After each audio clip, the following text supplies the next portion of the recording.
Most people assume that if you have the money to pay cash for a car, then you should. No repayments, no interest, no applications or complexity.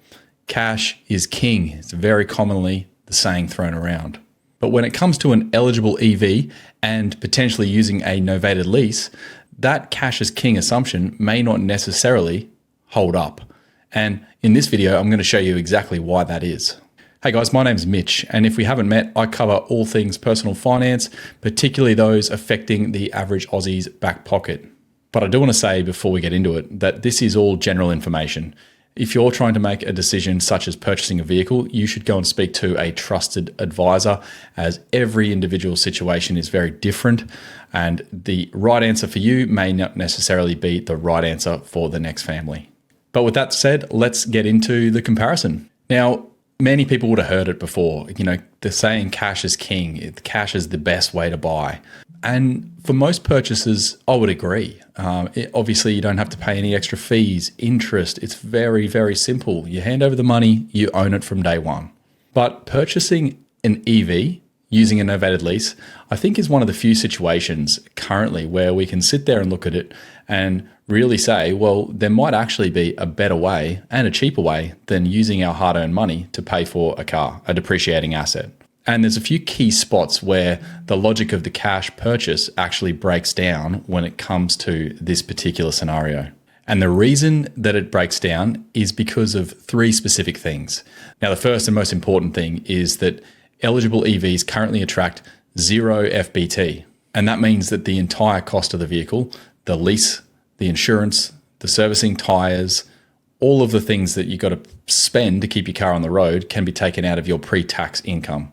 So to put it simply, the ATO is actually making a contribution towards your fortnightly or monthly lease repayment to keep your car on the road. The second thing is the running costs. And with a fully maintained novated lease, all of these costs are bundled in each month and they're amortized out over the lease term. So if you're going to pay a certain amount for registration renewals, servicing, a new set of tires, all of these things are taken out of your pre-tax income and already accounted for in those payments, which the ATO is contributing to. And the third big thing is the GST component. So on a vehicle, which is say 60 odd thousand, and we're going to get to an example in a moment, the GST component is huge. And because the lease company purchases the vehicle, they will then claim back the GST, and you don't actually finance that portion of it. So you're financing a much smaller amount than if someone took, say, a standard car loan when they purchased the vehicle. So when you combine all of these three things, it is a genuinely unique situation. Normally financing anything is going to cost you a significant amount more, and there is still interest attached, which we're going to go through, but all these things combined makes borrowing the money actually cheaper than if you were to just hand over the cash. Now, I know it's easy just to say this, but why don't we have a look at some numbers? So I want to go through an example, and I've used a pretty common car at the moment, the Tesla Model 3, and I've just added a few things in there to make it a driveaway price just over $60,000. So I've got $62,180, and I've run an example on a novated lease for someone earning $130,000 gross per year over a 3-year term. And over that term, the numbers break down like this. The tax saving first and foremost. So income tax benefit from the pre-tax deductions comes to approximately $17,255 over 3 years. And I've run the cost of financing at a rate of 9.5% per annum. And there's quite a few fees with novated leasing. So the establishment and management fees in there, including the interest, come to approximately $13,540. So when you compare the tax saving versus the total cost, i.e. interest and fees, the net benefit is around $3,700 in favor of the tax saving.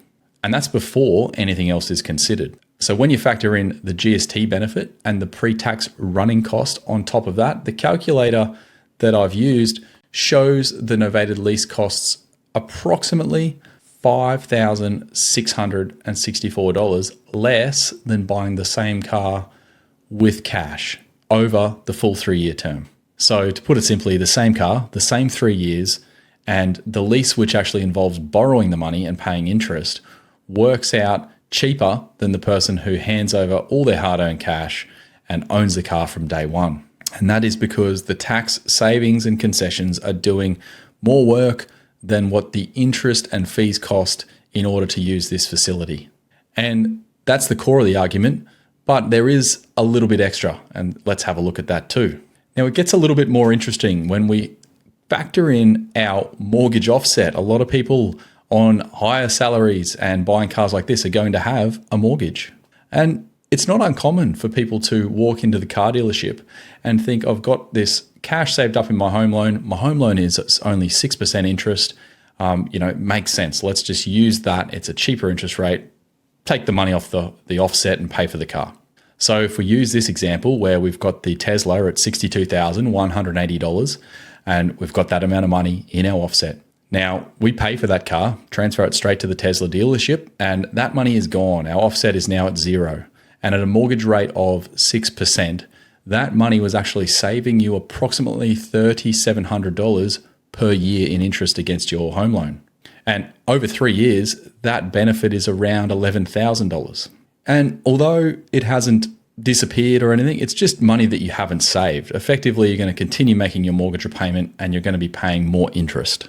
Now, if the person who has taken the novated lease has that same situation, they keep the $62,180 in their mortgage offset and it will continue to work for them over that 3-year period. So if we say then that person saves a further $11,000 in mortgage interest on top of the approximately $5,500 that the lease already saves, it's quite an interesting argument because the lease was technically already better off. And then when we add in over $11,000 in interest savings by not spending our cash, then you have a genuine upside of over $15,000. And I think that benefit there is actually what makes cash not necessarily be the king when it comes to purchasing an EV currently. And it's really worth sitting down and going through those numbers and making the comparison. Okay, and with all that said, guys, though, I do want to be clear that this does not work in all scenarios for novated leasing. It is only if you're buying an EV. If you're buying something like a hybrid or even a plug-in hybrid, they are not eligible for the FBT exemption. Therefore, the maths that we've just gone through is completely irrelevant. So please be sure that you're only comparing these things if you are in the market for an EV. And the reason for that is with the FBT exemption, everything, including the running costs, is coming out of the pre-tax salary and saving you a significant amount versus your standard vehicles where the employee contribution method, without getting too complex, but this is effectively what is used to offset that FBT that is charged to the employer.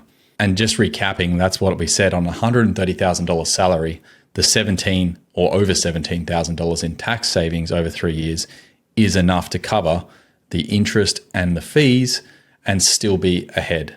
Okay, and there are a few caveats to this, guys, and it's important to be aware that yes, a novated lease, although it seems like a fairly complex product, at the end of the day, you're still borrowing money and therefore there's an interest rate attached to it. So we can't forget that. Commonly, I see quotes where people are just looking at the headline number and they're not digging into it, understanding exactly what the interest rate is. And to be honest, I guess some of them can be forgiven because the provider of novated leases is not actually required to show the interest rate. So you will be hard pressed to find it on many quotes. You really need to make sure that you ask the provider to ensure that the interest rate is clearly labeled. And the other thing is make sure that the fees aren't too exorbitant. Just make sure that the provider is not sort of overcharging on these compared to something else you might be able to get, as that will decrease the benefit. The other thing is if you're on a high salary, you're going to see a larger benefit than say someone on maybe a $75,000 or $80,000 a year salary. So to make it simple, higher salary, more tax savings, lower salary, less tax savings. So the benefit won't be as great. And some other things which are more non-monetary are that the novated lease will require you to remain at your employer, or at least if you do change employers, to ensure that your incoming employer that you're working for will actually take on the novated lease and help you to switch that across from your current job. Otherwise, you're going to be stuck paying the loan without any of those pre-tax benefits. And of course, All leases, they have a residual attached to them, and the cash buyer in this example would have got to sell their vehicle and have the money put back into their offset account, whereas the leaseholder, they would sell the vehicle and it would pay out the residual figure. Ideally, there is some risk there in that if it doesn't quite reach the residual figure, you will have to cover the shortfall.